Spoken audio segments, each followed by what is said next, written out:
Welcome to Sloth Love Chunk, a Goonies superfan podcast. I'm Ants. And I'm Matt.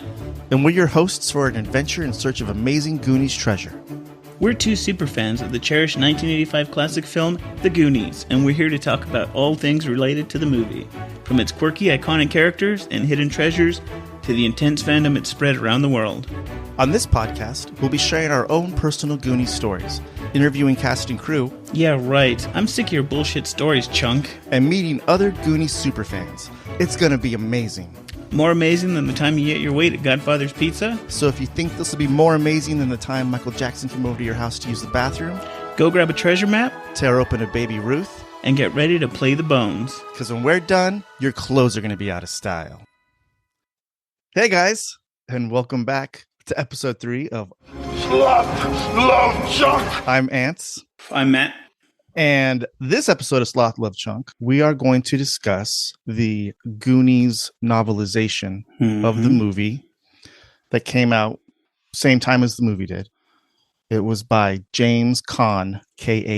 I was telling Matt before we started recording that I did not Goog the guy. So I don't know if this was like the only thing he did or what. I would not be surprised if this was the only book he did because it was pretty bad. Was he? I wonder now. Was he involved with the production at all, or was it? No, they probably just gave him a screenplay and told him to write the novelization off of it. Yeah. But anyway, as always, after the discussion, make sure to stick around. We're going to take the Goonies oath, which if you had read the book, you would find out that like Andy took the whole Goonies oath in the Moss Garden wishing well, which is pretty cool. I don't know why they cut it. They cut out the Goonies oath from the whole movie. I don't know if they ever actually did it or not. Prior to reading this, I had no idea she was a hillsider. Yeah. Not a cauldron pointer? Nope. Yeah. Yeah, Matt. So what are your first impressions of the book? What I was really looking for. So honest, when I picked up the book, I thought, well, like how exciting is this going to be? It's just a movie, but my main goal in reading it was to find differences. But I found myself sucked into it, like it was the first time watching the movie. I was just tearing through pages, and I just happened upon the differences instead of looking at them for them. See, that's interesting because for me, it was a bit of a slog, and I think that was just the style he took. So the book is written through Mikey's point of view, and he tries to keep that narrator consistent through the whole thing, except for like at the very beginning of the book, he does like, what is it, like a newspaper article, which basically like detailed the Fratelli escape and the chase. Since none of that's from Mikey's point of view, like that's how that's how he tried to tackle that problem. But the rest of the book is told through Mikey's point of view. And I think it was him trying to capture like that 13-year-old boy voice. Yeah. That made it a little clunky. Yeah. A little clunky. And I got used to it. It sounded really dumbed down, but I got kind of used to it after a while. It was like, and then I thought, it got a little old, but yeah, it's a really quick read. But I kept finding myself like when I would read something, I was like, what the heck? What? So then I would pull out my screenplay that I had and I would compare them. The screenplay I sent you one, Matt. Oh, okay. It's like, it's probably the one that most people have or can find. It's like the 4th draft screenplay, which is it's dated October 12th, 1984. And it's already got a bunch of revisions. And you can see, because there's a lot of, in the screenplay, it'll have like shots that are like omitted. It'll even say like omit shots. Boom, boom, boom. So, but when you're reading the book, you could tell that the book has those omitted shots in there. So he must have Roten. Toten. He must have wrote the book off of an earlier version of the screenplay, because like there's a lot of passages in here that are not in the screenplay at all. And it's interesting too, because I mean, even the way the movie differs from the screenplay, you could tell they were probably like doing rewrites like on the fly, or they were just changing things around. What was the first big like difference that you noticed? Well, I mean, not so much difference, but the cool stuff to me is like you get a lot of backstory for characters that, like the Fratellis. It kind of says like what they were wanted for, right? Like, I mean, Jake was a convicted armed robber. Ma was a fugitive. They didn't really say for what. Yeah. Francis was sought like for an arsonist. Yeah, he was like an arsonist, which I guess makes sense, right? Because he lit the front of the jail up on fire. But I mean, it's kind of neat to have that fleshed out backstory. It was like, oh yeah, well, that would make sense that he would be an arsonist, What was cool right away, and like it kind of hinted at the movie when they happened upon that rally race on the beach. Yeah. And then Ma Fratelli, of course, says, "Trust in your old mother, boys." It was fucking planned, which is cool, which the book goes into. Yeah, like that was the plan. So that fucking dog again, bro. I don't care. I don't care. It's a Goonie. Yeah. Yeah. So then the book kind of gets deep too in socio commentaries with the country club, how they were saying that Chunk's family was denied membership into the country club. Probably because they were Jewish. It's like, okay, so right away, speaking of that difference in economy, or the Goonies, the term Goonie is explained in the first few pages. The country club guys call them goons. Yeah, all those goons down there, and they kind of adopted it and made it their own. I also think it's a term that the country club dudes use to describe basically everyone that lives in that area, not just the kids. Mm-hmm. So for you, though, did that diminish the term Goonies or make it better? No, it didn't diminish it. It didn't make it better. It didn't make it worse. I was just like, they consider everybody from that area a Goonie. Yeah, it was. And then we learned the first and last names of the characters that we didn't really. So which is again, wacky. It kind of flushes out some backstory. Or like, I was surprised when they make Steph out to be like this big, like slut. I know. Right. I wrote down notes while I was reading it, like for the mind blowing stuff is what like Steph's had her hands down all these guys' pants, and there's all these like sexual innuendo jokes going on through the whole book about Steph being a skank. Yeah, I guess she was what? She smoked. She got into fights. It was like, she's one of the guys, but she's one of the guys because she's been with so many guys. So that was a surprise. The other thing that surprised me was that there's a Grandpa Walsh living at the Walsh house. He's in the screenplay also. Where he's on a hammock in the backyard, and when they're running out of the house after they tie Brand up, they're like, "Don't wake up Grandpa, don't wake up Grandpa," and then Mouth screws around and wakes him up on purpose. But he's in the screenplay as well. So cut that. I wonder if they actually filmed that scene. That poor dude got cut from the Goonies. Man, that would suck so bad. What? Could you imagine filming a scene in the Goonies, this timeless movie, and then like they cut your scene? And they don't even ever see you. There's no special edition that's gonna have it. So that was the other one, and then they go into like Mouth, kind of something funny, and I don't think they could have worked it into the movie. Mouth rhymes a lot. Yeah, like the rapping Mouth, which did not work for me at all. No. It's like everything was a lame rhyme. Like, thank God they didn't go that direction. Yeah, I mean, how old was he? I think Mouth is old. They even say how old he's older. Yeah, he's the oldest one besides Bran. Yeah, but I mean, imagine your 16-year-old nephew coming over with a rap in his mind. It's going to sound pretty annoying. Yeah. And he's kind of. Do you get the impression? When I was reading the book, I kept picturing Feldman's character in Stand By Me, like the abused kid. That came to mind right away. He's like, what is Clark's home life like that he's like that? His dad is kind of a dick in the book. There, that first scene. I don't know. And then who's Data? Ricky Wang, Richard Wang. Richard.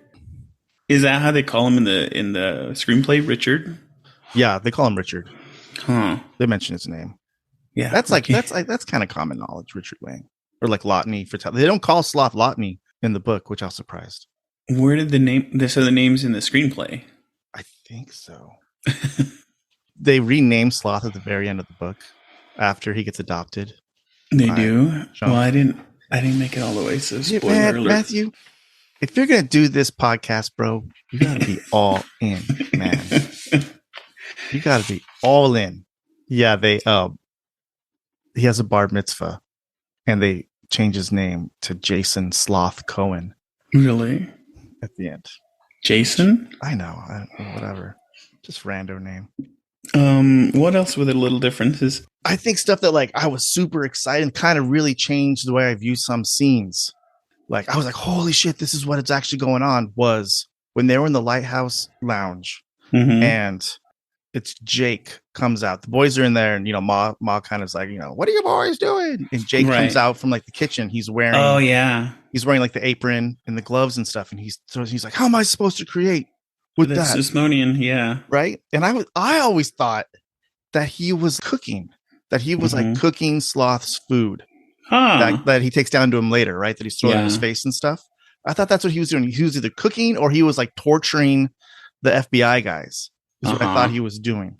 But when you read the book, he says like, how am I supposed to create with that Smithsonian piece of shit? He was actually working on the counterfeit machine. Yeah, the printing press. The printing press. Did you know that? You got it wrong, actually. It was Francis that came up and said that. That's the other thing I noted. Jake wears glasses in the book, and he's cooks fish stew. Well, in the book, it's Francis that says, I can't create with that Smithsonian piece of shit, right? Yeah. They just switched the characters, though. But even then, I was like, oh, that's what he was doing. That's what the whole getup is. I had no idea he was working on the printing press. I thought he was referring to Sloth when he said that. Like he's trying to feed him and Sloth's not taking it. Yeah. I had no idea it was for the counterfeiting machine. I was like, oh, dang, dude, that would totally make sense. Yeah. Oh, my God. Not really added to the movie for me. I think Chunk eating that fish surprise is what added it to me. It added another layer of Chunk's character, showing that he's a grateful person, and he'll eat what's good. Yeah, mom makes it's Jake, right? Makes Jake make the fish. What do they call it? Fish surprise. Yeah, it's fish heads. Bring it out and he eats it, but then he just ends up throwing it up.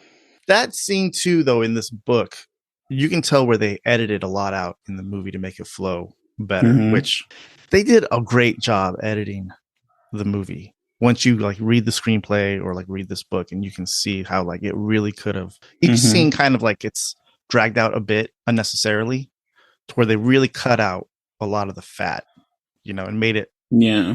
And I think maybe that's what makes the movie good too, because the movie really moves, There were sections in this book where it just like was a slog. And it seemed to kind of be a little repetitive. What was the scene?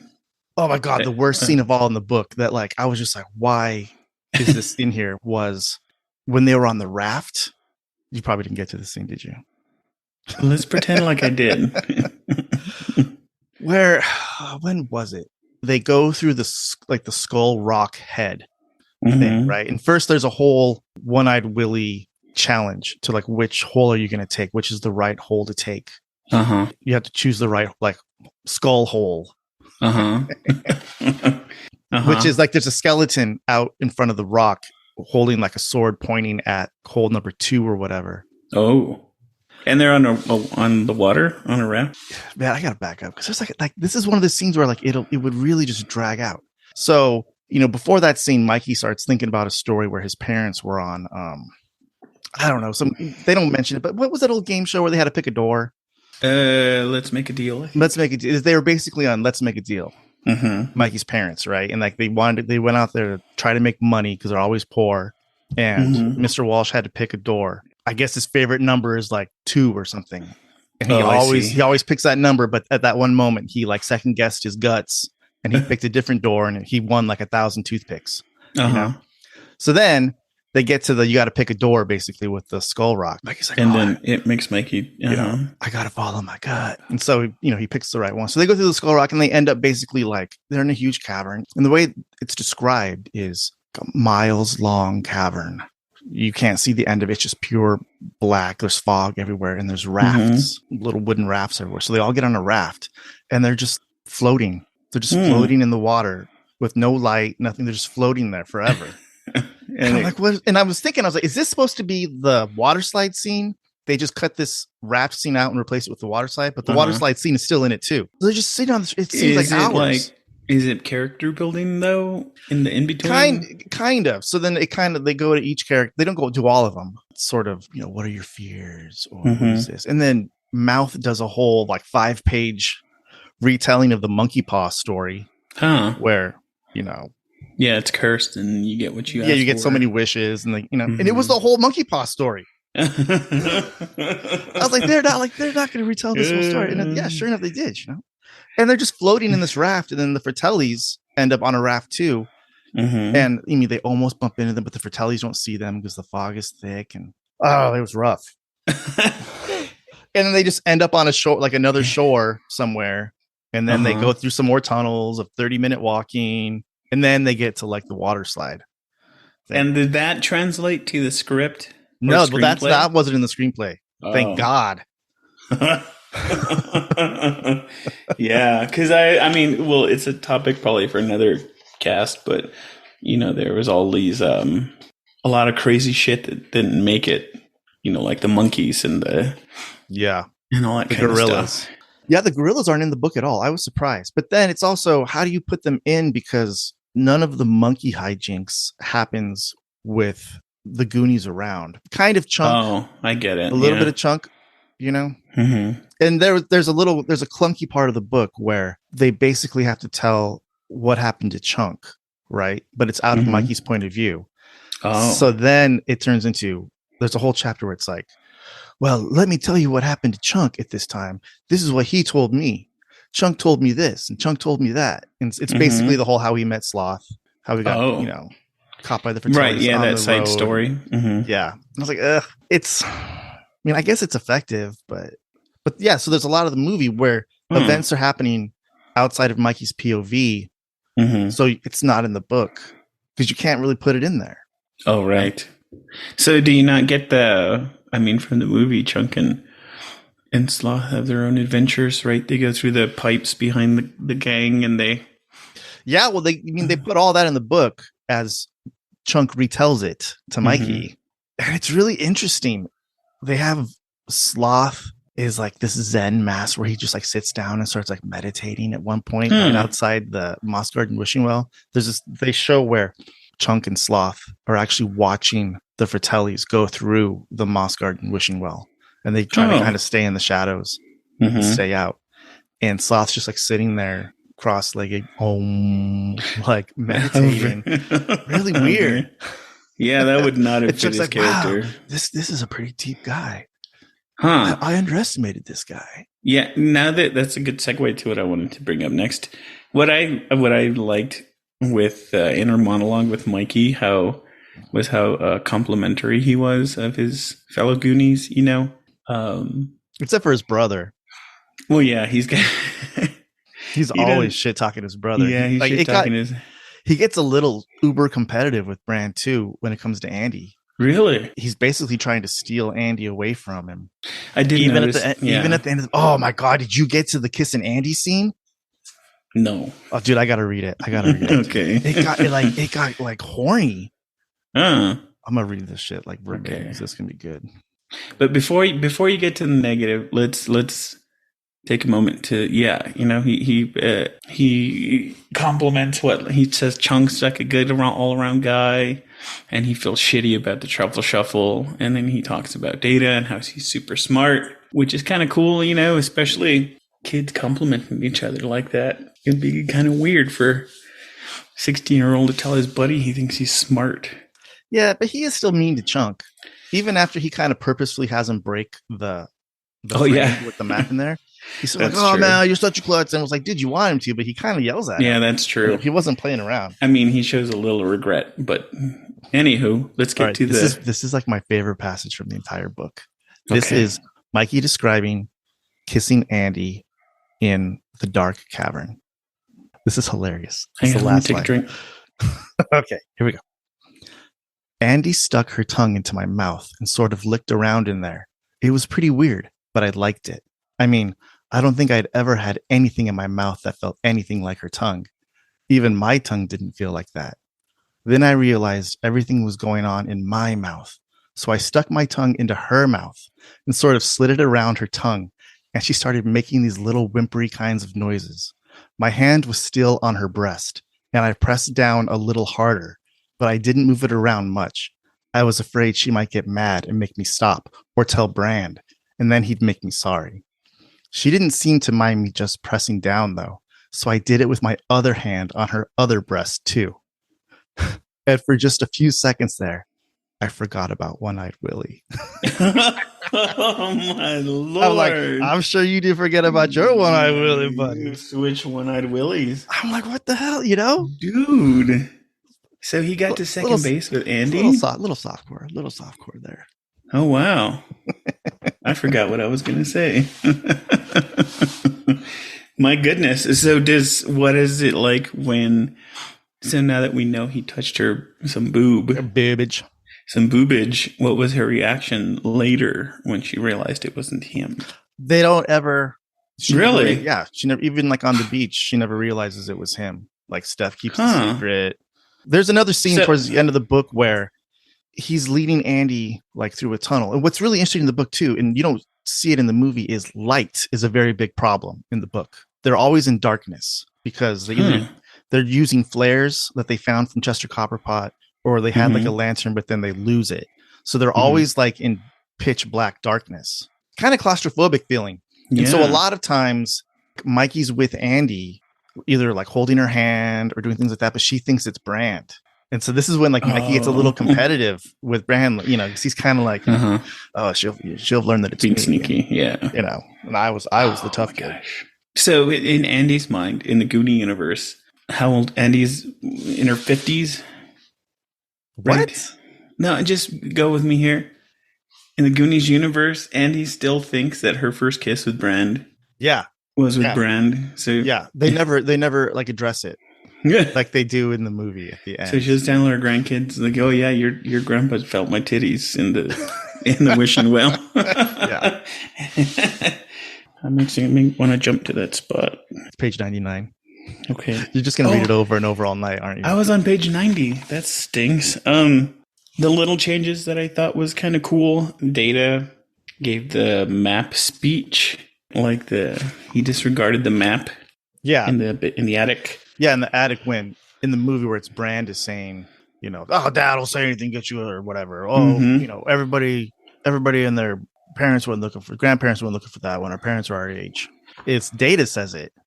Data's like the naysayer. He's like the logical naysayer in the book and in the screenplay as well. But I thought that was that's an effective switch that they did in the movie. Like, no, Data wouldn't be like that. It would be right, Brand. because he's one of the young Goonies. I'm glad that they made this change in the movie. Mikey gives some of his famous speech at the Stop and Snack, right? He gives some of his, don't you guys see, don't you realize? The next time you take a test. Did he do any more? I didn't get to it. Did he do some of it with the bucket? He does. He does the other half, or? He does the whole speech with the bucket because they're getting ready to go up. And then that's when Andy decides, like, I'm going to stay. And they actually administer the Goonies oath to Andy. So I didn't get there, so paint me a word picture. Mikey gives a speech, and they're going to go up the bucket. Does she take it down in the well? Wait, let me see. Let me look that up. Am I right?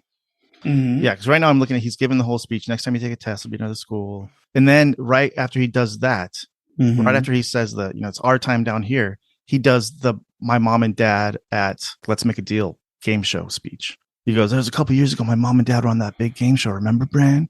And it's basically like about making the right choices. Oh. And then they're all staring at me, waiting. And then Troy suddenly shouts down from the top, Andy, you coming or not? And then while he's telling that, Troy shouts down again, Andy, do you want to stay down there with the Goonies? Or are you coming up here where you belong? I don't have all night.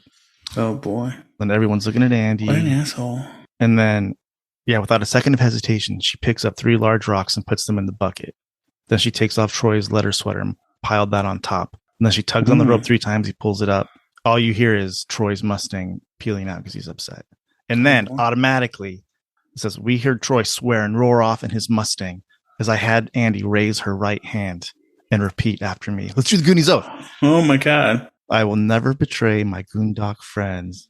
We will stick together until the whole world ends. Through heaven and hell and nuclear war. Good pals like us will stick like tar. In the city or the country or the forest or the boonies. I am proudly declared a fellow Goonie. And then they go, leech! Because in the witching well, they get covered with leeches. There's this whole thing where they get covered with leeches. Really? Yeah. And then Data's got to use one of his contraptions to like basically electrify the water. That kills the leeches and they fall off. I'm glad they left that. Yeah. Come on. Even when the Fratellis are in the wishing well, they get covered in leeches. And Chunk and Sloth watch them, but they get basically like cigarettes burning the leeches off. That's very Stand By Me. No. Yeah, you know it is, huh? Yeah. I didn't think about that. Huh. Good thing they left that sucker out of there. So another thing that's crazy to me is that Mikey's attic speech, where he's talking about the history of Astoria and One-Eyed Willie in the Adventures of the Inferno, that speech was actually Francis's speech. Say what? Yeah, dude. So when they got Chunk in the Lighthouse Lounge and they're getting ready to like blender his hand and stuff, right?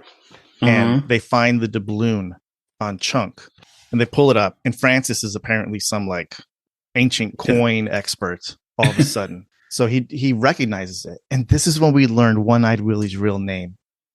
Oh my God. Are you ready for this? Yes. He goes, you see this here mark, Ma? This here's the mark of William P. Portobello, better known as One-Eyed Willie. Whoa. And she's like, what? Jake's like, I've heard of him. And then he goes, One-Eyed Willie was one of the most ingenious pirates of the 17th century. The guy started out as a court jester, but was banished from 5 Spanish courts because of his off-color stories and practical jokes. You would have liked him, Ma, says Jake. And they all laugh. Francis keeps talking, though.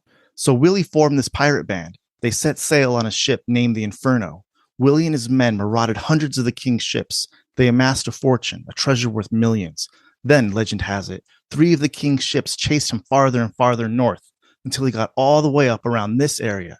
And while being attacked, Willie steered his ship into a huge, hidden underground cavern, which the Navy ships sealed with cannon fire. Willie and the survivors spent the next couple of years hiding out, repairing the Inferno. They explored all the natural catacombs and dug new tunnels and loaded them all with booby traps to protect the treasure and prevent attack.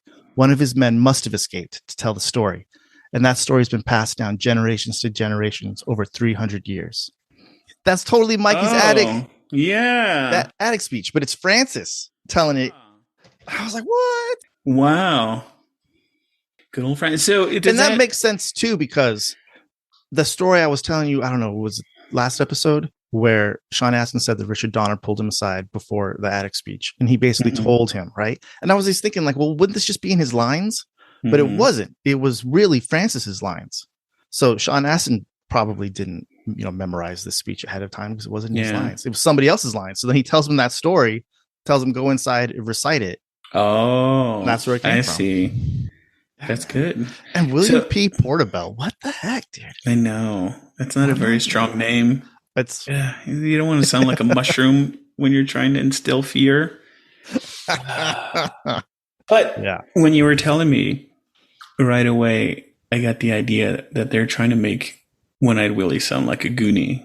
Oh, is that what they're going for with his pranks and his jokes? Yeah, Mr. James Kahn tries really hard to create this connection, almost like spiritual, weird reincarnation connection between Mikey and One-Eyed Willie. He thinks like maybe Willie's inside me, maybe Willie's guiding me, and everything is like they're almost exactly the same. When they get to the treasure room, One-Eyed Willie has this like old school asthma inhaler thing, right? Whoa, they go that far. It gets worse. It gets worse. Oh boy.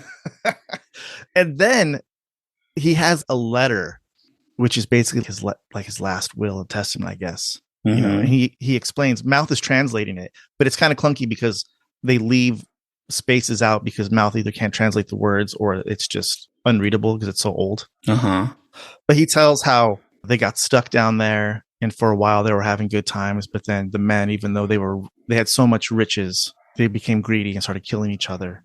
So then he started disciplining the men. Like he chopped off 3 guys' heads, and that put them in line for a while. And then he had eat the heart. He ate the heart of some other guy, and that kept the men in line. But at the end, it was just him and the guys around the table. Like everyone on the ship had basically killed themselves or killed each other.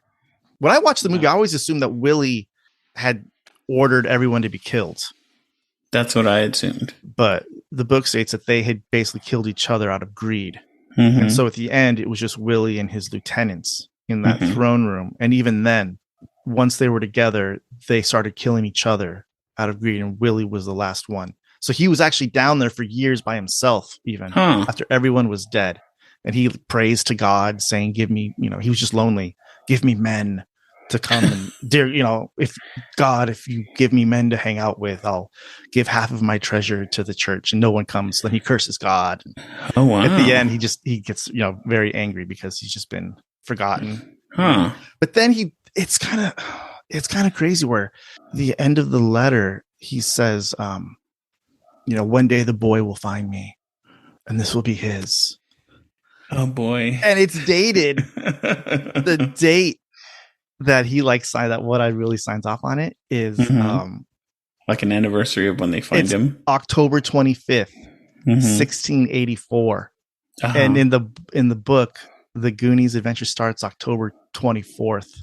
Yeah. Technically the day that Mikey finds What I Really is exactly 300 years to the day that he wrote it. I'm very glad they left that out, because that's one thing I noticed too. And I guess now that you mention it, it gets worse, because at the beginning, Mikey says, "Oh, it's that old October wind," and it's that kind of signifies his connection with Willie, I guess, because like you said, it guides him. Because he thinks, I feel something here, like I should be here. And then he mentions when they go up to the attic, these clothes, someone else wore these and they were right here. Yeah, and he thinks that these are actually the clothes that they wore. Even when he's on the raft, he starts kind of going in and out of sleep. He's falling asleep, having this weird dream where it's like him, this half awake dream, like a lucid dream, where it's him and Willie are the same person. And then that's when the raft kind of starts, instead of just floating around, actually starts moving. So he thinks it's him, like making that mental connection with Willie's spirit that is actually propelling the raft.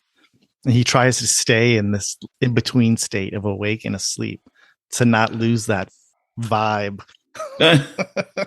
Where would that have come from? That makes me think right away. What movies, where would they get the idea, like, hey, this is jiving right now? Was that an influence of Richard Donner's previous work, or was it like, why would they have gotten this weird ESP connection? Well, they cut it out. I mean, yeah. So why would Spielberg is one that actually had the story idea, and then Columbus wrote the screenplay. I wonder where Columbus would have gotten the idea. Like, let's throw this shit in there. It's not in the screenplay, so I don't know if it was on an earlier draft or if this is just the author doing his own thing here. Makes you wonder how much license, because I posed a question earlier if he was involved with the production. Makes me wonder how much. In the screenplay, the weird old school pirate inhaler is actually in the screenplay. I went back and tried to go frame by frame in the trophy room, treasure room scene, looking to see if they had made that prop, and I couldn't see it. Maybe, but it's a little heavy handed, Oh yeah, he's got an inhaler too, and then it's like that's a bit on the nose, and his teeth are all shiny when they show him because he wore ancient braces, and he had an older brother that picked on him. Yeah. And that's why he left touched Spain. Movies, and he squeezed, but not too hard. I still can't get over that. But he kind of got, not verbal consent, but he noticed that she's a groomer. Yeah, that makes. I'm gonna rewatch that scene when we're done here. If you know what I mean. Yeah. So the book. I'm trying to think of they had. The octopus. It wasn't an octopus though. It was a squid. Right. And they handle it the same way as in the deleted scene. Data puts his headphones on it. Only it's like a Talking Head song. One of the worst lines of the movie. I think it's the worst. And it was in the book, and I still felt it was still so shitty. Was in the book. The book also includes cut scene, if you've seen the movie's specials, when they go to the stop and snack, and Bran eventually catches up with him and intimidates Troy to go away. And he tells them, you guys are history. We don't need friends like you. And I thought that was the lamest, like, such a weird... Well, the actor just delivered the line. It was a bad delivery. It was so bad. Yeah. Oscar winner. You're going to look back on his history and like, no, I don't want to include that. Because it's like they already basically escaped from Bran in the house. And then they go to the quick stop. And then they got to escape from Bran again. You know, I'm like, right. It's just redundant. I mean, I could see, a bunch of kids are going to, if I was their age, one of the fun things to do would be to get your supplies, like supply up. Yeah. As a 16-year-old, you're going to get shit, that basically. Scene does actually address some plot holes, or cutting out that scene creates plot holes. Because remember, I was telling you, probably episode 1 of Sloth Love Chunk, listeners, go back and listen, where I was saying, like, how do they even know, like, how does Mikey even know where he's going? He's just riding his bike and all of a sudden he ends up on this hill. He's like, hey guys, it lines up, but they're just riding their bikes around randomly. So that scene actually shows Mikey finding a map of Astoria, and then he goes and he lines up the treasure map with the Astoria map side by side, and then that's where he lines up like the X's and stuff. So he has an idea of where to go. What's interesting too is if you look at the cutscene, I think most people, when they look at the Goonies map, they hold it horizontally, but when he's looking at the map, like lining it up, the Astoria or the Oregon coastline, it's actually vertical. So Mikey's he lines it up vertically. Oh, so I didn't catch that. It's pretty neat. It's like, oh dang! Like I think when you're trying to look at the map, you're like, where's the coastline at? But you have to turn it to be vertical. So that's where he lines it up. And so he matches up the X's from the map with like some bays, and that's how they know where to go in the direction of like Lighthouse Lounge. So that was interesting. Well, did you? If anybody listening owns a replica of the map, you'll notice that there's holes in the map. And in the book, I don't know if you can verify it's in the screenplay, but in the book, part of the key is folding the map. Like an old Mad. To resemble the shape. Yeah, like the old Mad magazines. What do they call those fold-ins? They had a certain name. I don't know, but yeah, that's another cool layer to the map, that it folds up and you lined it up with a doubloon. But they also try to make that another connection between Mikey and Willie, because at the beginning of the book, I think it's even the movie too. Mikey's messing with the Mad magazine and he's doing the fold-ins, right? And then later he's like, shit. Willie loves fold-ins just like me. He made those because I love fold-ins. There is a weird, make it, you really do get a weird like reincarnation vibe. He even says the word in there somewhere. Boy. It would have been better instead of like One-Eyed Willie. You mean like, instead of his name being William P. Portobello, it would have been like William P. Walshabell. Amalgamation of Walsh and... Yeah. Wow, that's not good. One-Eyed Willie. How do you go from... What's his name again? I don't want to memorize it. William B. Portobello. I wonder what the B stands for. Brandon? Booty. He has a lot. Booty. Booby. Either one. And they do include, I'm happy to say in the book, Mikey's mispronunciation of words. They had a couple cool chunk stories too, like bullshit stories. Oh yeah. Where he tells a story about how he had to like fight off wolves one time by himself, or he discovered 2 cat burglars broke into his house and he like fought the cat burglars off. More bullshit stories. What's really interesting about this book, and I don't know if you need to have as much closure as I give you in this book, but in the epilogue, they basically say how Mr. Walsh buys the Astoria Country Club, and then they raise it, they bulldoze it, which is like shit. That's a bit much. Yeah, it's like they turn the tables on them. They bulldoze the country club, and they're gonna build. So stupid. Is this like this? It's presented like newspaper these are like articles, newspaper right? headlines for the afterword. And it says the Hillside Country Club was purchased for an undisclosed cash amount by a group calling itself the Friends of the Goondocks. Mr. Walsh is the chairman of the group, right? And he says, possibilities after they raise it include plans for a new historical museum, a children's center, a fish market, that's for Steph, a plumbing supply house, mouth, a Chinese restaurant. Like that's what Data gets, a Chinese restaurant. But and then a public access invention laboratory. So he does get that too, you know. But I was like, man, that's pretty hardcore. It's harsh, Mr. Walsh. When you mentioned that, I didn't get through the full book, but the author does make it a point to mention Data's Chinese heritage a couple times. Does that continue throughout the book? No. Because he mentions little things like, oh, he comes from ancient, Chinese heritage, so he's always ready, or it's something. No, like he's quick-minded, or they don't bring it up again. Data really is just the funny invention guy. He has a lot more instances where he's trying to use inventions, but they all fail. None of them work. Like Slick Shoes work. The Slick Shoes is in there. It works. But he has some other ones, like when the Fratellis find them in the treasure room, he tries to do, and they all just go haywire, and nothing works. So he seems a little more inept in the book, like in the movie. One thing, and I always was his pinchers of peril. I'm sure there's always. What was the debate for you when you heard pinchers of peril? Was it pinchers of power, or was it always pinchers of peril? I think it was pinchers of power for me when I was a little kid, but I learned it was pinchers of peril pretty quick. So I didn't have like 20 years of thinking it was power forever. probably like you. I've seen debates here. Or like when I blew your mind when we were talking about the scene with Sloth when they were feeding him and he's begging and he goes, "Oh yeah, he goes, food, please." And you had no idea that's not that in he was the book. begging for food. No, I thought he said "voudvi," like he was speaking Italian, like Jake, please. And that makes it super sad. Yeah. And in the book, Mikey describes him as being pitiful and feeling sorry for him, so that's nice too. Yeah, well, he's a caged animal essentially. He has a little more freedom though in the book. Like he's able to crawl on the ground. He's like eating his food, the scraps off of the ground on his hands and knees and stuff, which kind of makes it sadder if you think about it. So now that we mentioned that, is there, you read the whole thing, is there anything you would see as problematic with the book in the lens of today? Well, there's a lot of fat jokes. You can't make fat jokes no more. I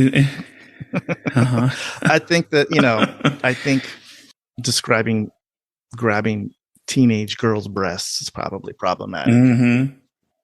Since he was 16. How old 13. Is? Oh, he's 13. Yeah. Steph is probably like 16 or something. Okay. Oh, yeah, that's not good. Well, yeah, it's kind of problematic. Oh, boy.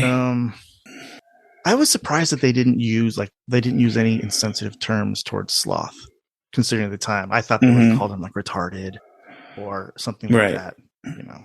Trigger warning. Well, but in their description, it would have been a word they would have used. Yeah, but they didn't, which was cool. No, I don't think so. I don't think so either. No, nothing really came up. Even with like Rosalita at the beginning, there was potential there, but yeah, they treat her pretty good. They don't treat her as like a dumb Mexican. Right? Yeah, they don't. Yeah, I kind of like that though. The way they treat each character, it's not really. I mean, there's like Chunk's not. Well, is he just eating all the time though? But they explain when he gets nervous. Yeah.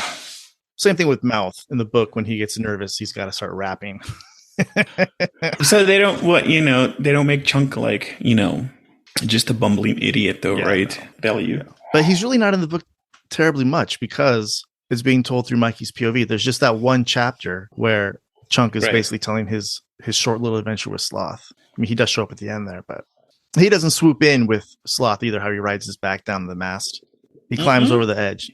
Sloth does. Sloth is like up high, but then Chunk like climbs over the edge, sneaky style, and like. And does he say the famous "Hey guy"? No. Are you kidding? No, he doesn't. Mm-mm. Oh my gosh. Okay, now I'm gonna tell you something else in the epilogue of the book that might blow your mind even more. Right, and I don't know if this was intended originally or if this is again just the author taking license. So the two FBI agent guys, right, that are killed by the Fratellis. Now listen to this. This is one of the newspaper headlines after it's October 28th. It's a couple days afterwards. It says that Jake is going to get returned to state prison, but he's trying to make a plea deal with prosecutors. And it says Jake has apparently agreed to cooperate with the state, give them evidence on a drug ring whose members have been posing as FBI agents and other law enforcement officials in order to confiscate large quantities of narcotics from local dealers. So were those two FBI guys actually drug dealers? That's what the book makes you believe. The book makes you believe that the two dudes they shot were drug dealers posing as FBI agents, basically trying to like get the Fratelli stash or something like that. Or maybe it's just a lie. Yeah. Maybe it's just a lie. No, well, let's think about it. It makes sense, right? A law enforcement agency, and you've located these dangerous gang of, criminals. You're not going to go in there with a couple of polyester suit FBI guys. You're going to send in, it's like, street level dudes with sirens and yelling and microphones. Yeah. I know. And it's also interesting. So it makes sense. They don't ever mention those dudes again, either in the movie. You think at the end it would be like, those are the Fratellis. They killed the FBI guys. They don't ever mention them. Like, you think that'd be a pretty big deal, man. You kill two FBI dudes. So I was like, holy shit. Like, were those just drug dealers posing as FBI agents? You'll never see the movie the same way again, will you? No, and that makes that one line by Data even funnier when he says, "Did you see those JCPenney polyester rags?" Yeah. No, he says drug dealers would never be caught in those polyester rags. Right. But maybe they were. Crooked FBI agents, dude. Wow. So I wonder where from book it goes screenplay book, right? Okay, never mind. I was going to go on a track there. Yeah, you can tell that he didn't write any of this based off of like what was filmed because people have different dialogue. Dialogue's been switched between characters. I just don't know which screenplay version he had. Because I think the screenplay version I have, which is, what did I tell you? Version 4, fourth draft. A lot of it's in there, but a lot of it's cut. When Francis gives the What I Really speech, it's actually, you can see it in the screenplay. It says like omitted. It'll be like shots like 103 through 107 omitted. So they cut it out. They moved it around. So it had to be an earlier version. Yeah, I wonder how people that have to write these novelizations, like just how much information they're given, they have to go, just how much freedom really they have to go on it. But it was fun. It was fun. It's neat. This book was good to really flesh out the backstory, just make that world of the Goonies and Astoria like a little more real. I like the it kind of gives more weight to being in Astoria, I think, from reading the way they add more mysticism or even make it seem humdrum and how more exciting the adventure is. I just like learning more about Astoria. Yeah, you know what I mean? It just makes it feel better. Well, just real quick before you wrap up. Of the 3, book, screenplay, movie. Oh, come on. You think the movie was the best, bro? The best treatment? Yeah. Okay. Yeah. Just had to see. Okay. The screenplay still got the gorillas, man. Yeah. Thank God they didn't leave the gorillas in. I can't wait to read that. Or there's in the screenplay, there's a scene where when Sloth and Chunk are beneath the country club and they're messing with the pipes, and I don't know if they're by the country club or by like a zoo, but like one of the like in the book as well as the screenplay, Sloth is just like eating food. He's eating like a frozen T-bone steak, just taking bites out of frozen T-bone steak, whole frozen turkey legs that he finds in the freezer where Chunk was, right? And he has this frozen turkey leg in his hand, and one of the gorillas like reaches down through the ground and grabs the turkey leg. Oh my Lord. And there's this struggle where they go back and forth fighting over the turkey leg. Like with I can just picture a slide whistle as the turkey leg goes back. It's like, and so forth. they're like what, a foot from the surface, It's like so stupid. Shit like that would have completely ruined the movie. I can't believe they even tried it. I don't know if they filmed that scene. I mean, there's still shots out there of the gorillas driving Troy's Mustang. Oh my gosh. Yeah. Cool. Yeah, so it was fun, man. Yeah. It was fun. You got to finish it up, Matthew. I will. Where's the Goonie? What's the Goonie? We did it already. Book? We did it with Andy. End, I know, but whatever. Edit? People gonna listen. They're gonna do it. We did it when Andy took it. Shit, yo. All right. We did it. I'm gonna jerk it later to that. And I'm gonna think about that scene. Yeah, dude. Just gonna read it all. Ugh, dude. Really? I was reading it. I was like, oh my god, man! Like this guy's getting into it. Like, does this guy like? What a weird. Like it's really into it. He could have just left it at I grazed your boob and oh my god. He was giving pretty detailed foreplay instructions. There. Oh, that's fucked up. All right, we got to figure out what next episode is going to be. Let's not do the screenplay or anything because we just did this one. It'll be pretty close. Okay. I don't know. We'll figure it out. I love we just figure it out. All right. All right. Okay, guys. Thanks again for joining us here on Sloth Love Chunk. We will see you guys soon.